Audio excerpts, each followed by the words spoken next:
جب ایک نامحرم سے گھر کے دکھڑے روتی رہی ہو؟ تیمور نے چلا کے کہا، میں اپنے بچے کی قسم کھاتی ہوں، میں تو نواب کو جانتی بھی نہیں، نہ کبھی ان سے ملی ہوں۔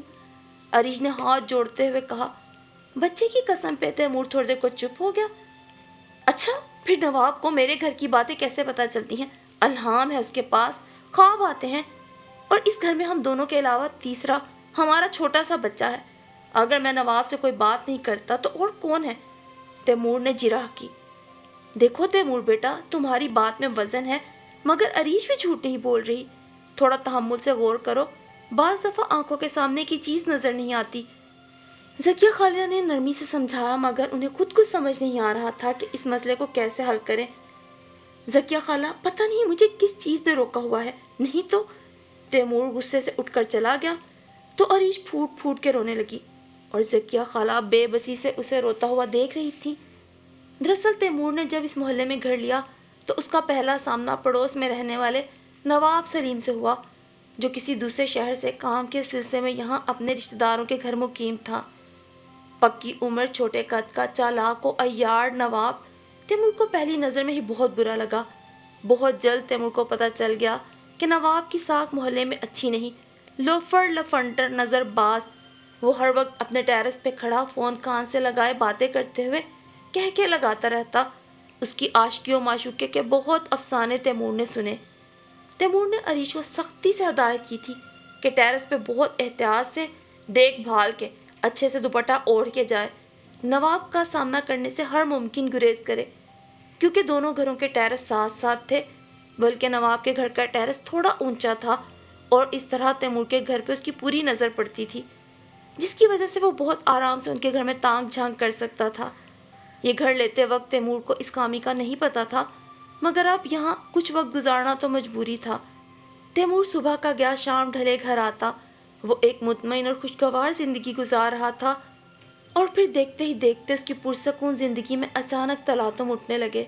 تیمور بھائی، حمزہ کیسا ہے؟ ایک روز راستے میں نواب ملا تو سلام دعا کے بعد پوچھنے لگا۔ ہاں ٹھیک ہے، اس نے حیرانی سے جواب دیا۔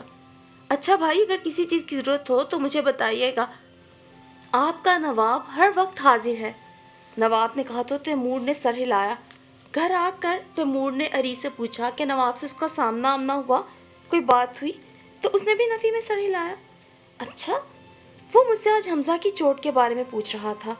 تیمور نے حیرت سے کہا، کیونکہ کل کھیلتے ہوئے حمزہ گر گیا تھا تو اس کے سر پہ چوٹ لگ گئی۔ ہو سکتا ہے تیمور، ساتھ والی آنٹی یا انکل نے بتایا ہو، جب آپ حمزہ کو پٹی کروانے ڈاکٹر کے پاس لے کر گئے تب ان لوگوں نے دیکھ لیا ہو۔ عریش نے مصروف انداز میں جواب دیا تو تیمور نے سر ہلایا۔ یوں بات آئی گئی ہو گئی، مگر اب اکثر ایسا ہونے لگا کہ جب بھی نواب ملتا وہ تیمور سے ضرور کوئی نہ کوئی گھر کی ذاتی بات پوچھ لیتا۔ تیمور کو یہ بات بہت الجھن دیتی۔ پہلے پہل وہ اسے اپنا وہم سمجھا، مگر جلد اس کے دل میں شک کا ناک پھن پھیلا کر بیٹھ گیا۔ وہ عریش سے بھی بات کرنے میں محتاط ہو گیا۔ تیمور عریش پر غیر محسوس انداز میں نظر رکھنے لگا۔ عریش، جو بیچاری اپنی زندگی میں مگن تھی، اس نے تیمور کے بدلے ہوئے تیور محسوس ہی نہیں کیے۔ تیمور نے شک کی نظر سے دیکھنے کے باوجود عریش میں کوئی خرابی نہیں دیکھی تھی۔ پھر ایک شام اسے موقع مل ہی گیا۔ وہ دفتر سے گھر آیا تو عریش اور حمزہ کو گھر کے اندر نہ دیکھ کر چونک گیا۔ کچھ دیر کھڑا سوچتا رہا، پھر دبے قدموں ٹیرس پر آ گیا۔ اس کا شک درست نکلا۔ کھلے دروازے کے کونے میں کھڑے ہو کے اس نے دیکھا عریش اور حمزہ ٹیرس پہ موجود تھے۔ عریش نے حمزہ کو گود میں اٹھایا ہوا تھا اور اس کا رخ ساتھ والے گھر کی طرف تھا، جہاں نواب کھڑا مسکرا رہا تھا۔ نواب نے ہاتھ بڑھا کر کوئی چیز عریش کی طرف بڑھائی، جسے تھوڑا آگے جھک کر عریش نے پکڑ لیا۔ عریش تیزی سے مڑی۔ جب ٹیرس کے دروازے کے پاس تیمور کو سرخ چہرے کے ساتھ کھڑا دیکھا تو چونک گئی۔ پہلی بار اس کے دل میں خوف کی لہر اس روز پیدا ہوئی تھی۔ تیمور آپ؟ عریش نے خود پر قابو پاتے ہوئے نرم لہجے میں کہا اور جلدی سے اندر آ گئی۔ تیمور نے اتنے زور کے ساتھ ٹیرس کا دروازہ بند کیا کہ عریش ڈر گئی۔ حمزہ نے باپ کی طرف ہاتھ بڑھائے، مگر اس نے اسے گود میں نہیں اٹھایا۔ میں نے تمہیں منع کیا تھا کہ نواب سے کوئی بات چیت نہیں کرو گی تم۔ وہ دانت پیستا اس کے پیچھے تھا۔ میں نے کب بات کی؟ ہاں، تم تو ملاقاتیں کرتی ہو اس سے چھپ چھپ کے، تیمور نے نفرت سے کہا۔ تیمور، آپ سوچ سمجھ کے بات کریں۔